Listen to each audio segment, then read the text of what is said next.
bagamba nti we need justice. Twetaaga amazima n'obwenkanya. Munnabyabufuzi ali transition bw'abanga alina kyayagala okutuusa ku bantu be nga naye alina kiyisa mu bukulembeze bw'afuna okusomoozebwa tawummula. Njagala okutegeeza mpuliriza yonna gy'oli. Bwe twali nze naliko mu NUP ani nina bye nfaananya Pulezidenti Museveni bye njagala abantu bayite. Kubanga abantu anganze mubeegenderezanga nnyo tuba na ideology and agenda ennene kyemuvudde mulanga Museveni abakalakasaana. Wano kansooke nkiraga abawuliriza. Pulezidenti Museveni bwe yajja n'abeerako mu ofiisi ya Pulezidenti Obote nga muyambi we yabeerayoko n'agenda n'akola Fronasa n'abeerako mu DP nga bw'akyogera ne kaadi agamba ragizangayo n'agenda mu NRA ne bakola NRM n'abeerako ne mu CP yatambulirayoko. Kati Museveni n'ebintu yadde simuwagira leero byemukoppako byemulabako byetufaanaganya nti yalina ideology and agenda ng'eyange. Nyinza okukwata akaata akatono naye nga nsomoka mugga munene, naye bwe nfuna okusomoozebwa tekingamba nti empologoma endye kubanga baggyewo eryato eddene lye mbadde nninze. Nkwata akatono n'ensomoka ne ngenda emitala ne nsobola okutaasa obulamu. Bannakalungu ne Bannayuganda bonna abampuliriza, embeera gye tulimu ffenna etusoomooza mu bukulembeze mugimanyi nti twetaaga amazima n'obwenkanya mu mateeka agayuzibwayuzibwa mu constitution. Twetaaga Financial Act Amendment, twetaaga electoral reforms. Ate ng'ebyo abimanya ennyo yenze kintu kisobola kugamba nti NUP nnyimye kaadi ntuule ate ndeke bano abatabimanyi bagende. Olumba nkutoggedde eggwanga lyange Uganda. Buno bwongo bwe nina n'ebirowoozo bye nina mu mutwe si byange kintu, nze nina okwolesebwa kwa Mukama Katonda. So saagala nnyo kufiiriza abantu, y'ensonga lwaki bwe najja wano nga nina ne muganda wange wa DF ne tukayanamu owekitiibwa omuteeketeeke Empuuga yampuliriza yampita n'aŋŋamba Matiyo oyina ensonga n'ensonga zo zeetaaga nga tukoze babiri ne tusobola okuziggusa. Bwa namubuulira ebigambo bino ng'ate byemubuulira ate naye by'alina. N'aŋŋamba naye bali abantu tebakulabye nga olina ensonga ennene esobola okuyamba Uganda.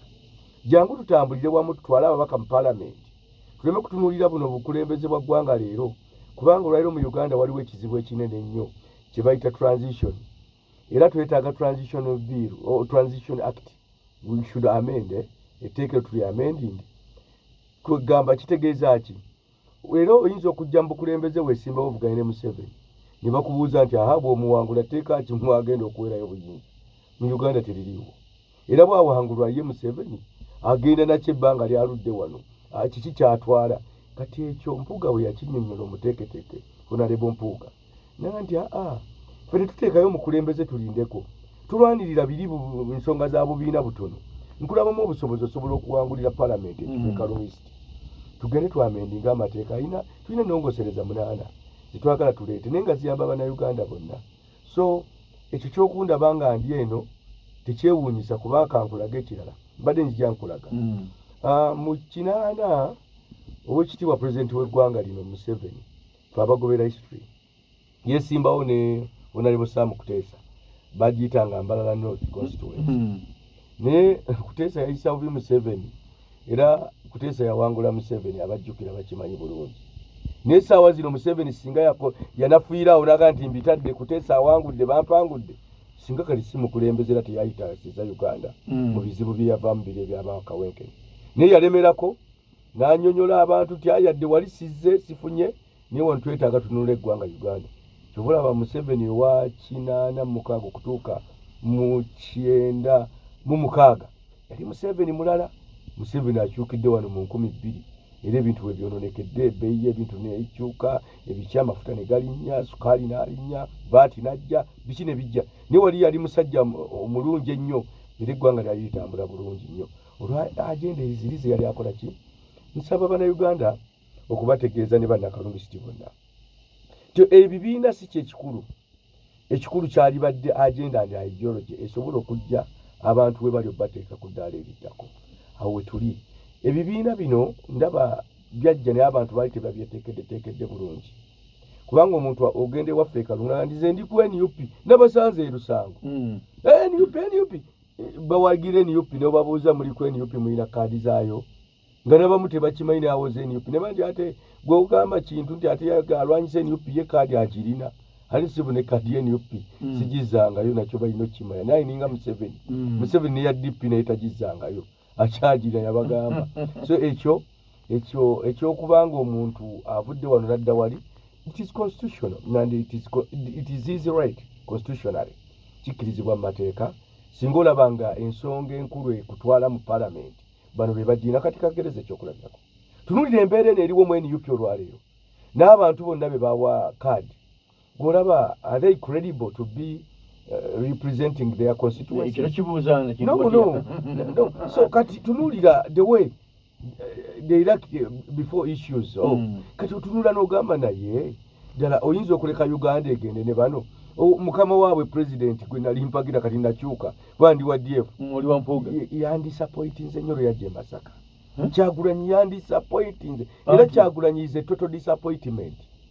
Kyagulanyi talina ba political handlers enkola gyakolamu ebyobufuzi byakufubutuka naye omunabyabufuzi omwinga bwombuze ekibuuzo kyetaaga osooka osirika okole kye bayita digestion osooka okole kye bayita fe abasoma HSC abatakola mature entry waliwo kye bayita impact assessment.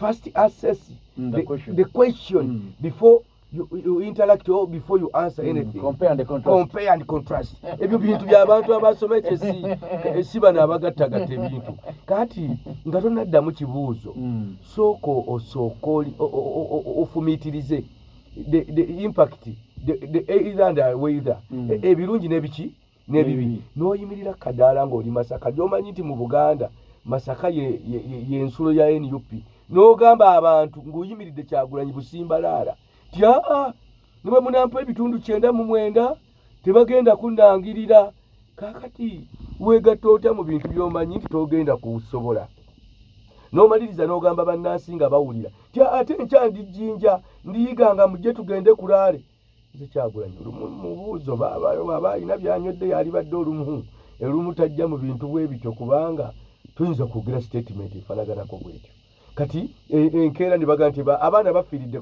ku trail nga bagenda ejjinja kyokka ogambye tebagenda kukulangirira lwaki ottisa bannansi lwaki ottisa abantu nga toyina kusengejja mu bigambo by'oyogera osanga mwami Kyagulanyi okwogera ekintu statement eyo kusaza era ayina mu Kisaka osanga yali agba mu Kisaka kyegambye nti si bateeketeeke yategeera ayagala kuteekateeka bano abali e Masaka tiwe muwulira bansinze temukayana nnyo nabalabulira Masaka kati alinga agamba nti fe abali mu leesi kiringa kugamba envuga nabo ti abannaye bwe batannangirira gundi apangula ali mu kuteekateeka bannabuddu era nagambye bano abaana betuvugana nabo bali mu NUP timwegendereze ebitabo bye mwogera waliwo muto wange bamuyita Nkerettanya yagera nagamba ngenda kukola ebirungi mu gavumenti empya namulabudde ejjo ne nti gavumenti y'empya mukama we yagiyiyeeyo yagambye tebagenda mulambirira ate oli kuvuma gavumenti yono gwagamba nti agenda kuwangula kati obuweereza ogenda bujjawa mu gavumenti yono ate govuma